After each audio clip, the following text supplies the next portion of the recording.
नारी भनेको नारी दुईटा हुन्छ, एउटा हातको नारी लौन नि कहीँ लाग्यो कि नारी विचार गर्नु पर्यो। थाहा छ नि नारी विचार गर्ने, नारी विचार गर्नुहुन्छ नि गुरुबाहरूले। एउटा नारी भनेको हातको नारी, अर्को नारी भनेको चाहिँ पुरुषको धड्कन चलाउने नारी। बोलो राधे राधे। नारी बिनाको घर जङ्गल तुल्य हुन्छ, नारी बिनाको घरमा अशान्ति हुन्छ। जुन घरमा नारीको सम्मान छ, जुन घरमा नारीको इज्जत छ भने मानुष त्यो घर अत्यन्त सुखी हुन्छ। त्यो घरमा 33 कोटी देवताको वास हुन्छ। यत्र नार्यस्तु पूज्यन्ते रमन्ते तत्र देवताः। जुन घरमा नारीको इज्जत र सम्मान छ त्यो घरमा 33 कोटी देवताको वास हुन्छ।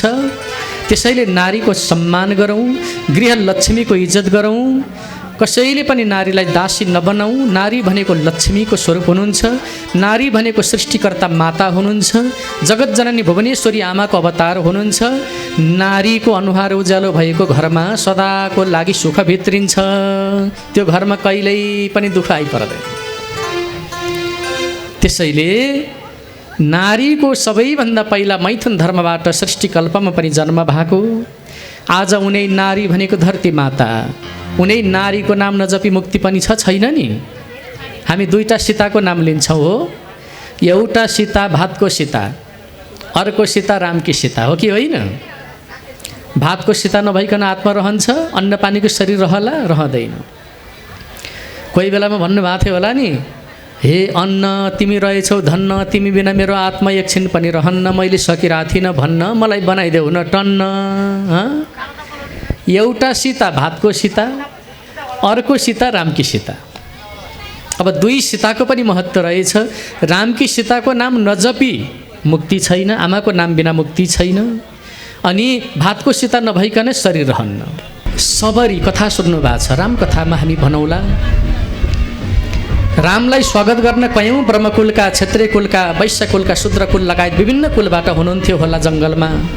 रामलाई स्वस्ति वाचन पढेर शङ्ख ध्वनिको माध्यमबाट मन्त्र उच्चारण गरेर स्वागत गर्न रामलाई सबैजना बस्नु भएको छ ऋषि महर्षि आश्रमबाट। हातमा माला लिएर रामको नजिक पुग्नु भएको छ। अनि रामले गएर ऋषिलाई एउटै प्रश्न गरिदिनुहुन्थ्यो। त्यो माला लगाउनु भएन रामले, त्यो आश्रममा प्रवेश गर्नु भएन रामले। प्रश्न एउटा के गर्नुहुन्थ्यो, ऋषिहरू यहाँ सबरी आमाको कुटी कहाँ छ? खोज्दै खोज्दै खोज्दै खोज्दै खोज्दै सबरी आमाको कुटीमा गएर आज त्यति वय वृद्धावस्थाको उमेर कपाल फुलिसक्यो, शरीर बुढेसकालमा लागिसक्यो। राम राम राम भनेर रामको दर्शनमा बसेकी सबरी आमालाई, आमा विडम्बना भयो, म आउन ढिला भयो, माफी चाहन्छु, तपाईँको काखमा म आइपुगेँ आमा भनेर गएर सबरीको काखमा बस्नु, सबरीलाई आशीर्वाद दिनुभयो। अब भन्नुहोस् त, जातीय विभेद त्यो बेलामा पनि थियो, अहिले पनि छैन। हामी सबै समान छौँ। 4 जात 36 वर्णको एउटा सिंह यो फुलबारी हो, यो सुन्दर राष्ट्र हो। यो राष्ट्रमा तपाईँ हामी सबै समानतामा छौँ। तपाईँ हामी कोही ठुलो छैनौँ, कोही सानो छैनौँ भन्ने भावबाट परीक्षित भन्ने राजालाई आध्यात्मिक चिन्तनबाट ज्ञान दिँदै दिँदै 10 लक्षणको बारेमा बयान विस्तार गर्दै गर्दै गर्दै श्रीमद् भागवत द्वितीय स्कन्द पनि 10औं अध्यायबाट विश्राम गरिबक्सियो। भोले सत्य सनातन धर्मको भागवत भगवानको, राष्ट्रदेव पशुपतिनाथ भगवानको। यो दिव्य अनुष्ठानमा जसले जति सकेको सेवा अर्पण गर्नुभएको छ सबैले नवग्रह शान्तिको कामना गरिबक्सेला, कुलपितृहरूको आशीर्वाद लिबक्सेला। देशमा परदेशमा रहनुभएका सकल परिवारजन इष्टमित्र आफ्ना शुभचिन्तकज्यूहरूको नवग्रह शान्तिको पनि कामना गरिबक्सेला। हिँड्दा ठेस नलागोस्, भगवान सदैव दाहिना रहन्। राष्ट्रदेव पशुपतिनाथ भगवानको कृपा आशीर्वादले सबैमा शान्ति होस्, सबैको मनमा शान्ति होस्, सबैको घरमा शान्ति होस्, अनि यो राष्ट्रमा शान्ति होस्। बुद्धको उपदेश सबैको मनमा पुगोस् भन्ने कामना सहित एकपटक भनौँ त राधे राधे राधे राधे। सुन्नु भो महाराज परीक्षित, अब के सुन्न चाहनुहुन्छ भनेर सम्बोधन गर्दा, एवमेतत् पुरः पृष्टो मैत्रेयो भगवान् किल हो क्षत्र वनं प्रविष्टेन त्यक्त्वा सुग्रवृद्धिमत्। आज विदुरजी सरासरी त्यहाँबाट वनमा जानुभयो। वनमा गएर भगवान् मैत्रेयजीको आश्रममा गएर जुन जुन प्रश्न गर्नुभएको थियो विदुरजीलाई मैत्रेयजीले दिनुभएको शाश्वत ब्रह्मज्ञान पनि हामीलाई विस्तारको साथ बताइदिनुहोस् न भनेर सोद्धा आज विदुरजीको र मैत्रेयजीको संवाद अगाडि बढाउनु भयो। अब यो सृष्टिकल्पमा पञ्चमहाभूतादि तत्त्व, पञ्च ज्ञानेन्द्रिय, पञ्च कर्मेन्द्रिय, यी 15 तत्त्वहरू महासमुद्रमा गएर लिनु हुनु। 10,000 वर्षको समय पश्चात आज त्यहाँबाट एउटा दिव्य तेज प्रकट भएर जो भगवान् हिरण्यगर्भको प्रतिबिम्ब स्वरूपमा प्रकट, जसको माध्यमबाट चतुर्बाहु नारायण भगवान् विष्णुजी प्रकट हुनुभयो। उनी भगवान् विष्णुजीबाट जलमा शयन गर्नुभएको छ। भगवान् शेषनाग नै आएर भगवानको आसन बनिदिनु भयो। शेषनागले शरीरलाई फराकिलो बनाइदिनु भयो। अझै पनि भगवान्लाई सिरानी नमिल्ला कि भनेर, प्रेसर तलमाथि होला कि भनेर शिरलाई उठाइदिनु भयो शेषनागले। उनी शेषनागमाथि शयन गरेका भगवान् विष्णु हो। मस्त निदाउनु भएछ। त्यही बेलामा नाभिको भागबाट कमलको फुल प्रकट। आज तिनै कमलको फुल महान बनेर जसको केशरको भाग अति उच्च स्थानमा पुगेर त्यसै केशरको माध्यमबाट एक चतुर्वेदलाई कण्ठ गर्नेवाला, शास्त्रको नीति नियमलाई सदैव पालना गर्नेवाला ब्रह्मकुलका महान व्यक्ति ब्रह्माजीको प्रादुर्भाव हुनुभयो। भगवान् विष्णु जलमा, आज कमलको फुलको माध्यमबाट ब्रह्माजी भगवानको सृष्टि रचने आज्ञा अनुमति प्राप्त भइसके पछाडि भगवान् परमात्माको ध्यान मनन कीर्तन चिन्तन सँगसँगै आज ब्रह्माजीले सबैभन्दा पहिला मनबाट मानस पुत्रहरूको सृष्टि गर्नुभयो। मनले सम्झिने बित्तिकै 4 महापुरुषहरू, 4 पुत्रहरूको आगमन। साना साना बटुक 4वटा बाबुहरू, 4 पुत्रहरू अगाडि वरिपरि उभिए। बाबु पुत्र आज भगवानको सनत कुमारको पहिलो दिव्य अवतार 4 पुरुषहरू उपदेश दिन थाल्नुभयो। अब भगवानको चिन्तन गर्नु, मनन गर्नु। भगवानको चिन्तन बिना जीवन अधुरो हुन्छ भन्ने भावबाट उपदेश दिनुभएको छ। यही कमलको, त्यही फुलको डाँठको भागलाई मैले 14 कप्टेरा बनाएर 14 पट्टि यो भूभागमा पानीमा फाल्दा यसैको माध्यमबाट जमिन भूमण्डलको तयारी गरेको छु। यही भूमण्डलमा बसेर, यही जमिनमा बसेर भगवानको त्याग तपस्या गर्नु। तपस्याको माध्यमबाट आज अन्तिम घडीमा वैवाहिक बन्धनमा बाँधिनु, मैथुन धर्मबाट सृष्टि अगाडि बढाउनु। पिताश्री, अरू जे भन्नुहोस् हामी मान्छौँ। विवाह नगरुन्जेली हामी देवता समान छौँ। 2 खुट्टा 2 पाउ। विवाह भएपछि हामी पशु समान हुन्छौँ। 4 पाउ 4 खुट्टा। अझै पनि यो चाहियो ऊ चाहियो भन्छन्। कमाइ हुँदैन, आय आर्जन छैन। अब त्यो बेलामा मुसाले चाहिँ लोक्नु पर्छ। अझै नाति नातिना होलान्, घर परिवार अरगज्ज बुढेसकालमा हामी पुग्छौँ। त्यही बेलामा जे भने पनि सहनु पर्ने, गङ्गटो समान भएर कक्रा कुकुरुक्क एकै ठाउँमा हुनुपर्ने भएको हुनाले पिताश्री बिन्ती लागोस्, विवाह बन्धनमा हामी जाँदैनौँ। मूर्ख पुत्र शत्रु अपण्डित। यही छोरा तिमीहरू नै आज मेरो महान शत्रु भयो। जाऊ, आजबाट 5 वर्षदेखि 6 वर्षको हुन नपरोस् भन्ने श्राप पर्यो। आज सनत कुमार त्यहाँबाट बाटो लागेर जानुभयो। ब्रह्माजीको पहिलो सृष्टि पनि त्यति फलदायी भएन, मनमा सन्तुष्टि भएन। ब्रह्माजी रिसाउनु भयो। मान्छे रिसाएपछि के हुन्छ? यति गुज्जा जस्तो राम्रा गाजलु आँखा आज सुन्तलाको दाना जत्रो हुन्छ। आँखी भई जुरुक्क उचालिन्छ होइन? रिसले मानिसको अनुहारमा बादल लाग्छ। त्यही बेलामा ब्रह्माजीले अत्यन्तै रिसलाई आक्रोश गराउँदै आँखी भैँलाई जुरुक्क उचाल्नु भएको थियो, अनुहारमा बादल लगाउँदै। त्यही बेला एक रौँ भैँमा झर्यो। त्यसैलाई अमृतको जलले बर्सात गराइदिनु भएको थियो। एउटा पुत्रको भाव मनमा भएको हुनाले त्यहाँबाट एउटा पुत्रको स्वरूप बनेर धुरु धुरु धुरु रुन थाल्यो। सानो बच्चा बन्यो, छोरो बन्यो। दोस्रो सृष्टि चल्दैछ है। बाबु किन रुँदैछस्, के चाहियो भने भोक लाग्यो भन्यो। तेरी आमा छैन, यही बुढ्याउलाको स्तनपान। अझै पनि रुन्छ। के चाहियो बाबु भने, मेरो नाम के हो? 11 दिन कुर्नुपर्छ नामलाई। पञ्च ज्ञानेन्द्रिय, पञ्च कर्मेन्द्रिय, 10 एक मन, 11 तत्त्वलाई शुद्धिकरण 11 दिनको दिनमा हुन्छ। त्यही भएर 11 दिनमा न्वारण गर्ने चलन छ। यहाँभन्दा पहिला 2 दिन 4 दिन छैटौँ रातमा भावीले नलेखिकन न्वारन भा भए पनि 7 दिनमा भा भए पनि ल है आजबाट यो सन्देश सबैमा पुर्याउनु होला। हामी सबैको लागि हो, यो कुलको लागि उ कुलको लागि होइन। हामी सबै समान छौँ, हामी नेपाल आमाका सन्तान हौँ। हामी सबैको नीति नियम एउटै हो, शास्त्र एउटै हो, कानुन एउटै हो। भगवानले तलमाथि कसैलाई गर्नुभएको छैन।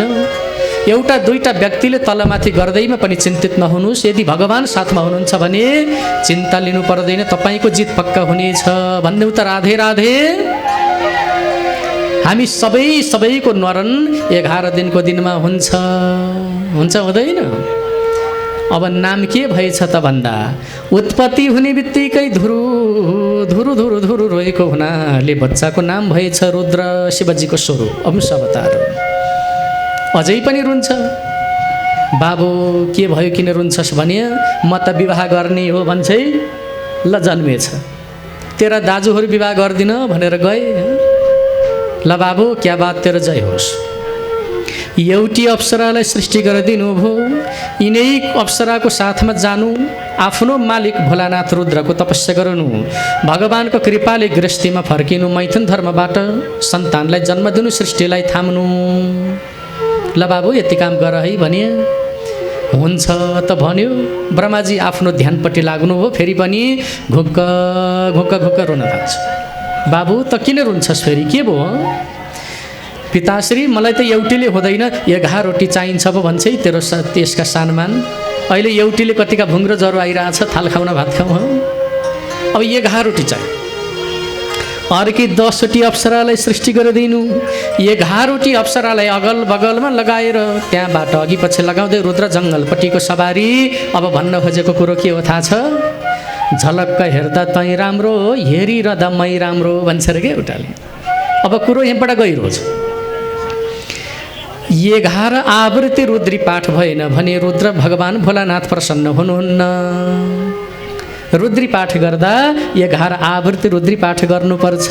12औं पनि पुर्याउनु पर्दैन। यदि 10मा रोकियो भने पनि अपराध लाग्छ। रुद्र प्रसन्न हुनुहुन्न। यसको तात्पर्य, यो सन्देश अर्थ यो रहेछ कि 11 पटक रुद्री पाठ लगाउँदा घरमा कयौँ पटक रुद्री पाठ लगाउनु भएको छ। त्यो घरको भित्तामा चन्दन लगाएको याद छ? हजुरहरूको घरमा छ? हात उठाउनुहोस् त। छ? ल हो, त्यो चन्दन लगाउनु भएको छ नि गुरुदेवले। चन्दन लगाएर 11वटा चन्दन छ, त्यहाँ गर्नु होला त्यो टिका। कहिले खड्करीमा लगाउनु भएको थियो होला, कहिले कुनै निशाना लाउनु भएको थियो होला। 11 आवृत्ति रुद्री पाठ हुन्छ अनि मात्र भगवान रुद्र प्रसन्न हुने भएको हुनाले अझै पनि भगवान स्वयं ब्रह्माजीको मन त्यति मनमा शान्ति हुन सकेन।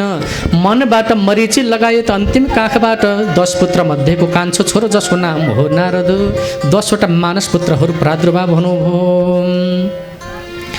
9 भाइ छोराले 9पट्टि आफ्नो आफ्नो कर्ममा लाग्नुभयो। कान्छो छोरो नारद ब्रह्मचर्य व्रतमा लागेर देवर्षि देवताको पनि ऋषि बनेर अहिले तीनै लोकमा यत्र तत्र सर्वत्र हरिनाम संकीर्तनको प्रचार प्रसार गर्दै हिँड्नु भएको छ। अहिले हाम्रा पत्रकार मित्रज्यूहरू जसरी क्यामेरा उभ्याएर बस्नु भएको छ नि, यसै गरी समाचार सम्प्रेषण गर्नेवाला व्यक्ति एक महान देवर्षि जसको नाम हो नारद। बोले देवर्षि नारद भगवानको।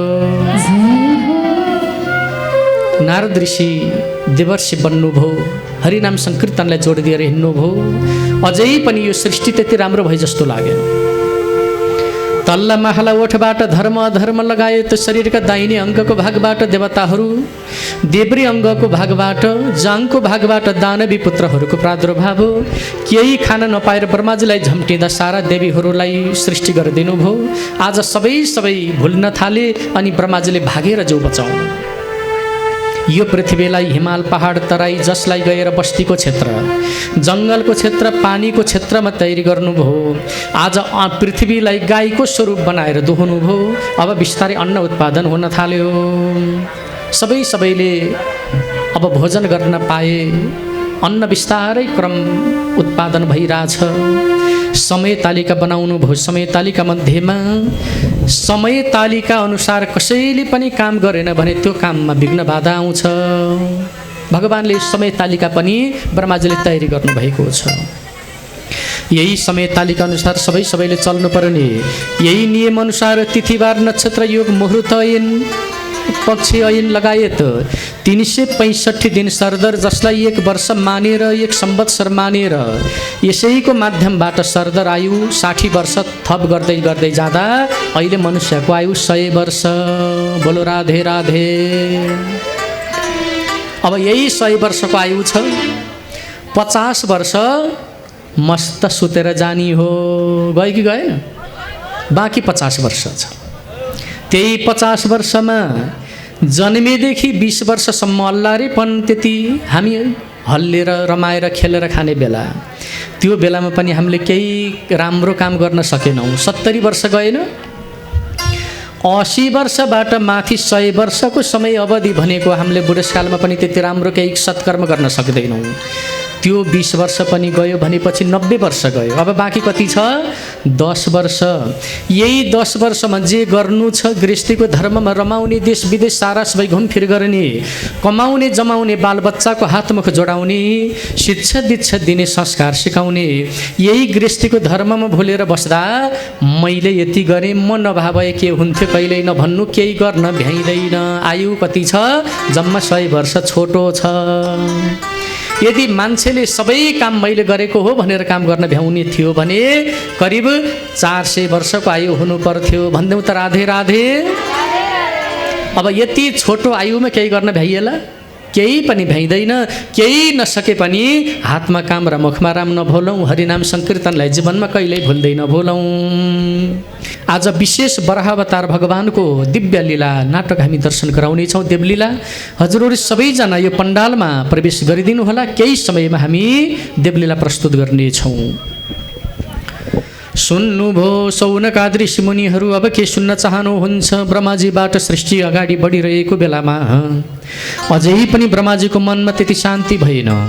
आफ्नै शरीरलाई योग शक्तिको माध्यमबाट 2 भागमा रूपान्तरण गर्नुभयो, विभाजन गर्नुभयो। दाहिने अङ्गको भागलाई छोरी मान्छेको स्वरूप बनाउनु भयो, देब्रे अङ्गको भागलाई छोरा मान्छेको स्वरूप बनाउनु भयो। आज छोरी मान्छेको स्वरूपमा शत्रुपा महारानी बन्नुभयो भने छोरा मान्छेको दिव्य स्वरूपमा गएर स्वयं नाम गरेका मनु बन्नुभयो। राजा र रानीको दिव्य अवतार मानवको स्वरूपमा बनेर सरासरी मैथुन धर्मबाट सृष्टि अगाडि बढाउनु भएको छ, जसबाट 5 सन्तानको आगमन भयो। अब मैथुन धर्मबाट 5 वटा सन्तानको आगमन भइसके पछाडि अब सबैभन्दा पहिला यो संसारमा मैथुन धर्मबाट सृष्टिको चक्र अगाडि बढाउँदा सृष्टि सबभन्दा पहिला नारीको भयो होला कि पुरुषको भयो होला? सबैभन्दा पहिला आकुति, देवहुति अनि प्रसूति 3 छोरीहरूको जन्म भयो। अनि अन्तिममा गएर 2 वटा महापुरुष छोराहरूको जन्म, जसलाई भनिन्छ प्रियव्रत उत्तानपाद हो। उत्तानपाद प्रियव्रत गरिकन आज 5 वटा सन्तानहरूको जन्म भइसके पछाडिको खण्डमा त्यही बेलाबाट मैथुन धर्मको सृष्टिको चक्रमा सबैभन्दा पहिला नारीको जन्म भएको हो। हिजो पनि नारीको सम्मान, आज पनि नारीको सम्मान, भोलि पनि नारीको सम्मान। ल नारी सम्मानको लागि ताली बजाउँ त सबैले एकचोटि। नारी महिला भन्छ भन्दैन? म भनेको मन्दिर समान। किन महिला भनेको त बुझिबक्सेला। म भनेको मन्दिर समान शक्ति, हि भनेको हिमाल समान टहटह, ला भनेको लाली गुराँस फुल समान अत्यन्त चमकदार योग शक्ति भएको हुनाले जसलाई महिला भनेर नामाकरण पनि गरिएको छ। नारी भनिएको छ। नारी भनेको नारी 2टा हुन्छ, एउटा हातको नारी। लौन नि कहीँ लाग्यो कि नारी विचार गर्नु पर्यो। थाहा छ नि नारी विचार गर्ने? नारी विचार गर्नुहुन्छ नि गुरुबाहरूले, माताजीहरू सबैले, हाम्रा सबै बिरामीलाई नारी विचार गर्नुहुन्छ।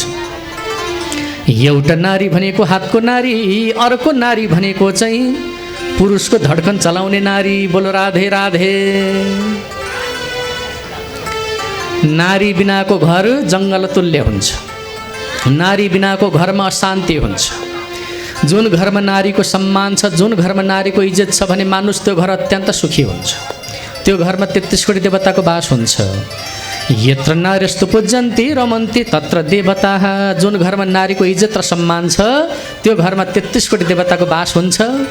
त्यसैले नारीको सम्मान गरौँ, गृहलक्ष्मीको इज्जत गरौँ।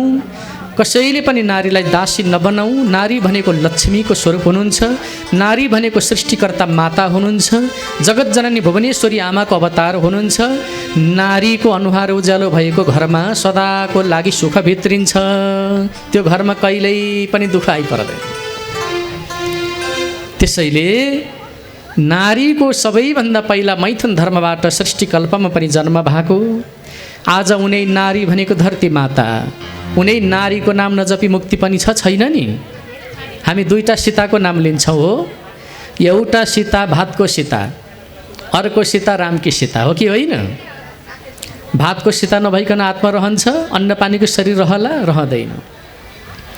कोही बेलामा भन्नुभएको थियो होला नि, हे अन्न तिमी रहेछौ धन्न, तिमी बिना मेरो आत्मा एकछिन पनि रहन्न, मैले सकिरहेको थिइनँ भन्न, मलाई बनाइदेऊ न टन्न। एउटा सीता भातको सीता, अर्को सीता रामकी सीता। अब दुई सीताको पनि महत्त्व रहेछ। रामकी सीताको नाम नजपी मुक्ति छैन, आमाको नाम बिना मुक्ति छैन। अनि भातको सीता नभइकन शरीर रहन्न। आज यही सृष्टिकल्पमा गएर नारी प्रत्येक उच्च सम्मान छ। हिजो पनि सम्मान, आज पनि सम्मान। नारीमाथि अभद्र व्यवहार नहोस्, नारीमाथि कसैको कुदृष्टि नलागोस्। नारी भनेको लक्ष्मी धरती माता सम्झेर हामीले सबैलाई सम्मान गर्नुपर्छ। एकचोटि नारी सम्मानको लागि फेरि ताली जाओस् त अलिक कम भयो जस्तो लाग्यो।